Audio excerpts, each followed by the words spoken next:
ক্ষমতা দখলের কোনো ইচ্ছা আলেম ওলামাদের নাই। মন্ত্রী হবে, বড় পোস্ট হবে, যেহেতু ওনাদের গম চুরির চিন্তা নাই, সুতরাং ওই পোস্টেরও চিন্তা নাই, এটা শতভাগ আমি নিশ্চিত। একদল মানুষ আছেন যারা কোনো দলে নাই, এই 14 দলের কোনো দলেই তারা নাই। ওনারা কোথায় থাকেন? ওনারা শুধু খানকায় থাকেন। ওনাদের একটা বড় বৈশিষ্ট্য হলো, যখন যে রাজনীতি তখন তারা সেই রং বদলান, অনেকটা গিরগিটি টাইপের। যখন যে রাজনীতি দেখে ওই রাজনীতির খোলস তারা পাল্টায়। এরা হলো সবচেয়ে বেশি বিপজ্জনক, যারা কোনো দলকে সাপোর্ট করে না, বরং নিজেদের পেটকে সাপোর্ট করে। এদের কারণে কিন্তু পুরা রাজনীতিটা, ইসলামী রাজনীতিটা বিঘ্নত হয়। তারা কিন্তু কানে কানে এদের বিরুদ্ধে সরকারকে খেপায়, এবং এগুলোর প্রমাণ আছে, এগুলো দলিল আপনাদের কাছে আছে। যেহেতু তারা তাদের নিজের আখের গোছাবে, এই জন্য তারা এই কাজটা করে। ইসলামী রাজনীতির ক্ষেত্রে করা যাবে কি করা যাবে না, জায়েজ কি না জায়েজ, এই মাসলাটা আজ থেকে 30-40 বছর আগে খুব কঠিন একটা মাসালা ছিল। একদল উলামায়ে কেরাম এটা মনেই করতেন না যে ইসলামে রাজনীতি আছে। আলহামদুলিল্লাহ এই বাধাটুকু তো আর এখন নাই। আপনারা কি বলেন, এটা আর আছে? একদল হয়তো একেবারে যারা খানকামুখী কিছু আমাদের দেশে উলামায়ে কেরাম আছেন, ওই গণনার কিছু মানুষ ছাড়া আলহামদুলিল্লাহ টপ টু বটম সব উলামায়ে হাজারাত এক কথা একমতে এসেছেন যে ইসলামী রাজনীতি আছে, এবং এই রাজনীতি করতে হবে কোরআন এবং সুন্নাহ মোতাবেক। সুতরাং কোরআন সুন্নাহ মোতাবেক রাজনীতি করার ক্ষেত্রে আমাদের মধ্যে কোনো ইখতিলাফ নাই, নাকি আছে? থাকলে বলেন। 2 নম্বর হলো, যদি কেউ মুসলমান দাবি করে যে আমি মুসলমান, তাহলে ইসলামী রাজনীতির বাইরে তার জন্য কোনো রাজনীতি করা বৈধ নয়। এই ব্যাপারে উলামায়ে কেরাম একমত। কথা ঠিক কিনা বলেন? আপনি মুসলমানও দাবি করবেন, আবার ইসলাম বিরোধী রাজনীতিতে অংশগ্রহণ করবেন, এটা আপনার জন্য বৈধ নয়। উলামায়ে কেরাম রিদওয়ানুল্লাহি তাআলা আলাইহিম আজমাইন এই ব্যাপারে একমত। 3 নম্বর হলো, কোরআন সুন্নাহর আইন সর্বত্র বাস্তবায়ন হোক, প্রয়োগ হোক, এই ব্যাপারে উলামায়ে কেরাম একমত। কথা ঠিক কিনা বলেন? সকল ঘরানার উলামায়ে কেরাম এই ব্যাপারে একমত।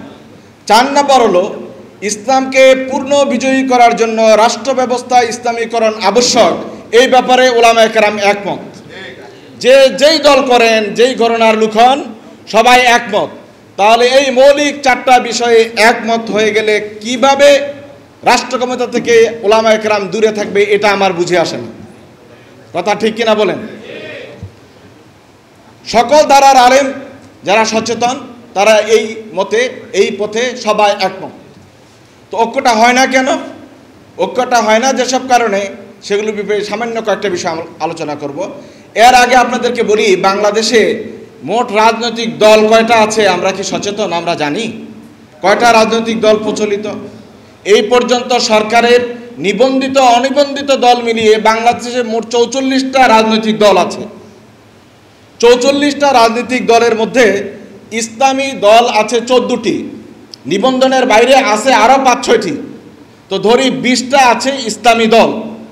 44টা দলের মধ্যে যদি 14টাই হয় ইসলামী দল, তাহলে বাকি থাকে কয়টা? 30টা।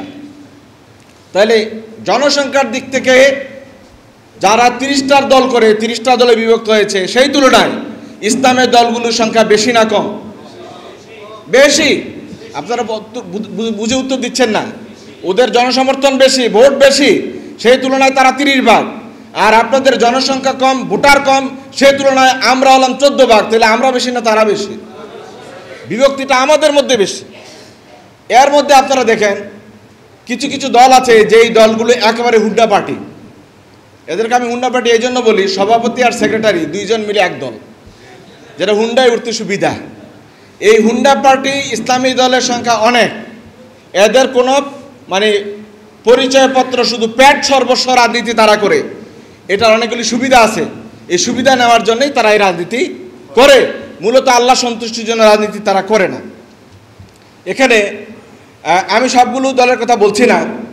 এই বাংলাদেশ জামাত ইসলামী, ইসলামী আন্দোলন বাংলাদেশ, ইসলামী ঐক্য জোট, খেলাফত মজলিস, জমিয়তে উলামা ইসলাম বাংলাদেশ, বাংলাদেশ খেলাফত আন্দোলন, বাংলাদেশ খেলাফত মজলিস, এই 7টা দলের মধ্যে একটা জামাত ইসলামী, আর বাকিটা হচ্ছে এই 6টা দল কওমি ঘরানার। যদি এই শুধু 6টা আর একটা, এই 7টা দলে এক হয়ে যায়, তাহলে কারো দাঁড়ানোর কোনো সুযোগ থাকবে না। কথা ঠিক কিনা বলেন?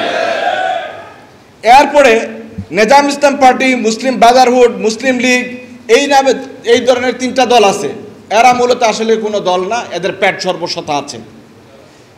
তরিকত ফেডারেশন, ইসলামিক ফ্রন্ট বাংলাদেশ, ইসলামী জাতীয় ঐক্য ফ্রন্ট, বাংলাদেশ ইসলামী ফ্রন্ট, এই 4টা মিলে যদি একটি ফ্রন্টে তারা চলে আসে তাহলে এটা কত সহজ হতো। কওমি ঘরানার 6টা দল তারা একটা প্ল্যাটফর্মে এসে একটা দল হয়ে গেলে কত সহজ হয়ে যেত। তাহলে ওইখানে হয়তো 2 দল, জামাত ইসলামী 1 দল, সব মিলে হয়তো মাত্র 3 দল। এখনই আছে আমাদের কাছে 14 দল। সব মিলে আমাদের যে বিষয়টি খুব লক্ষণীয় সেটি হলো এর মধ্যে আমাদের একদল মানুষ আছেন যারা কোনো দলে নাই। এই 14 দলের কোনো দলেই তারা নাই। ওনারা কোথায় থাকেন? ওনারা শুধু খানকায় থাকেন। ওনাদের একটা বড় বৈশিষ্ট্য হলো যখন যে রাজনীতি তখন তারা সেই রং বদলান, অনেকটা গিরগিটি টাইপের। যখন যে রাজনীতি দেখে ওই রাজনীতির খোলস তারা পাল্টায়। এরা হলো সবচেয়ে বেশি বিপজ্জনক, যারা কোনো দলকে সাপোর্ট করে না, বরং নিজেদের পেটকে সাপোর্ট করে। এদের কারণে কিন্তু পুরা রাজনীতিটা, ইসলামী রাজনীতিটা বিঘ্নত হয়। তারা কিন্তু কানে কানে এদের বিরুদ্ধে সরকারকে খেপায়, এবং এগুলোর প্রমাণ আছে, এগুলো দলিল আপনাদের কাছে আছে। যেহেতু তারা তাদের নিজের আখের গোছাবে, এই জন্য তারা এই কাজটা করে। তো ঐক্যটা করতে পারলে সফলতা লাভ করবো আমরাই।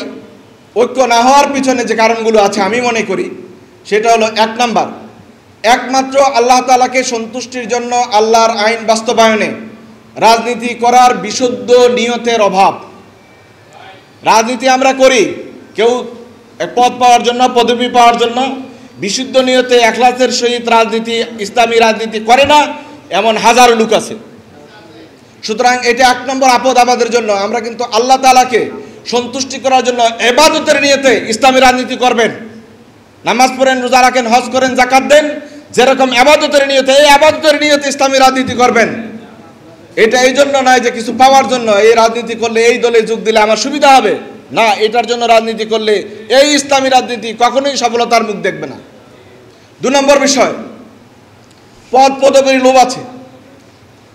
এমন অনেক লোক আছে, আমি জানি কিছু লোকদের যারা পদ পদবীর কারণে দল ভেঙে দল তৈরি করেছে। আপনারাও জানেন, আমাদের সব ভাইরা জানেন, যারা রাজনীতির সাথে জড়িত সবাই জানেন যে পদ পদবীর জন্য হঠাৎ করে আসিলেন এক দলে, হঠাৎ করে সেক্রেটারি, সভাপতি ঘোষণা দিয়ে নতুন আরেকটা দল করে ফেলেছেন। তাহলে লোভটা কিসের? পদের লোভের কারণে এটা ভেঙেছেন, না হয়তো উনি এটা ভাঙতেন না। 3 নম্বর বিষয় হলো দল তৈরি করায় নানাবিধ সুবিধা লাভ করার মানসিকতা। যদি সুবিধা করে কেন দলটা ভাঙে, নতুন দল করে, যাতে করে সরকারের কাছে ধর্ণা দিয়ে, ক্ষমতায় যারা থাকে তাদেরকে ধর্ণা দিয়ে সুবিধা পাইতে পারে। আপনারা হয়তো জানেন এই বিষয়গুলি। যখন জাতীয় নির্বাচন আছে তখন এই ছোট ছোট দলগুলির নেতারা বিক্রি হয়, দলের সাপোর্ট দিয়ে, দলের ব্যানার দিয়ে তারা বিক্রি হয়, এবং তারা কোটি কোটি টাকা সেখান থেকে ইনকাম করে। তারা টার্গেটে থাকে কখন কি আসবে, নির্বাচন আসবে, কখন কোন দলে তাদেরকে জোটে ডাকবে, আর তারা সেখান থেকে টাকা ইনকাম করবে। 4 নম্বর বিষয় হলো হিংসা এবং বিদ্বেষ। আমার লগের সাথের ভাই ঠাকুর হয়ে যায়, এটা কি দিলে মানে? এই একটা যে অ্যাটিটিউড, এই যে একটা মানসিকতা, এটার কারণে কিন্তু খণ্ড বিখণ্ড হয়ে যায় ইসলামী দলগুলি। আর ইমাম আবুল্লাহ ইসা সামারকান্দি রাহেমাহুল্লাহ তার তাম্বিহুল গাফিলিন গ্রন্থে লিখেছেন, শয়তান তার কিছু কিছু মাল কিছু কিছু লোকের কাছে বিক্রি করেছে, বা খাদ্যে ভেজাল দেওয়া, ধোকা দেওয়া, এটা বিক্রি করেছে ব্যবসায়ীদের কাছে।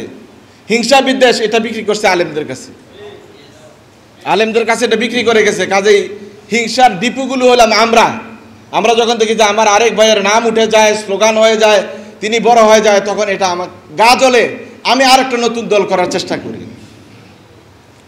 5 নম্বর বিষয় হলো অন্যের দোষ তালাশ করা। আরেকজনের দোষ কি আছে সব সময় ওই ভিডিওগুলি আমি কালেকশন করি।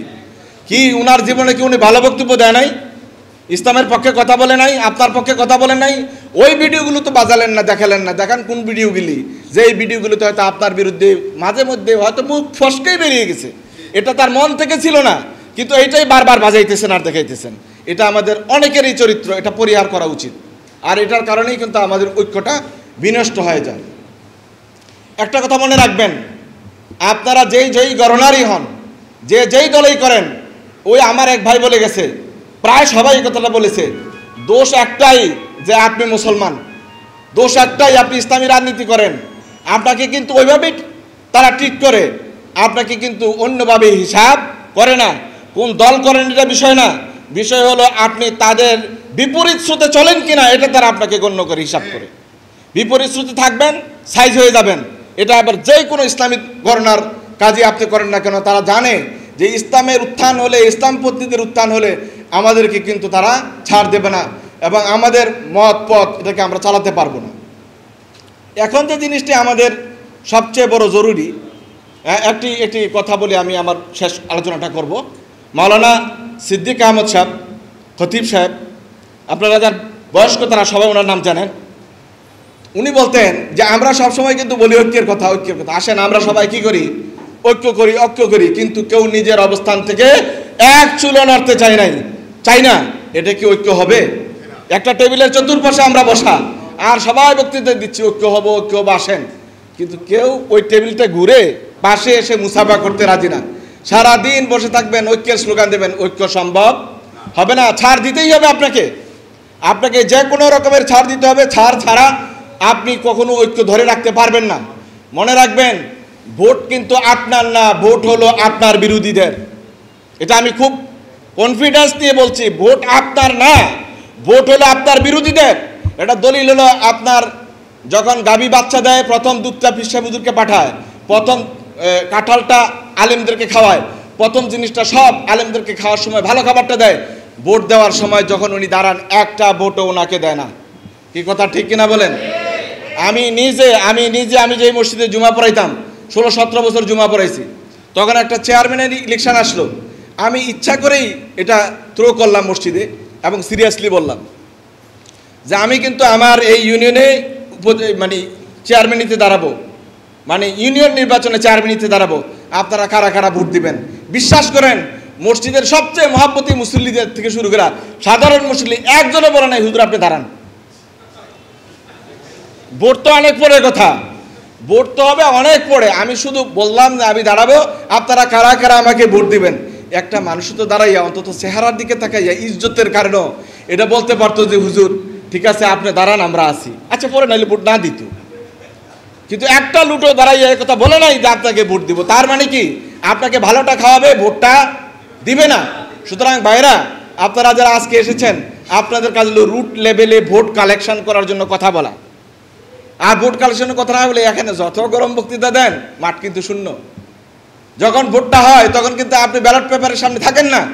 যখন ভোটটা হয় তখন কিন্তু আপনি ভোট কেন্দ্র পাহারা দেন না, পাহারা দেয় আপনার বিরোধীরা, আর আপনি তখন শূন্য পেয়ে চলে আসেন। এইভাবে ভোট করে এ দেশে পাস করা যাবে না। দুইটা সমস্যা, এক হলো আমরা জনতার সাথে সম্পর্ক নাই, দুই হলো আমরা জনতার থেকে ভোট নেওয়ার সিস্টেমটা জানি না। অন্তত আপনাকে ভোট কেন্দ্রটা দখলে রাখতে হবে যেন দুর্বৃত্তায়নের আশ্রয় না নেয় কেউ।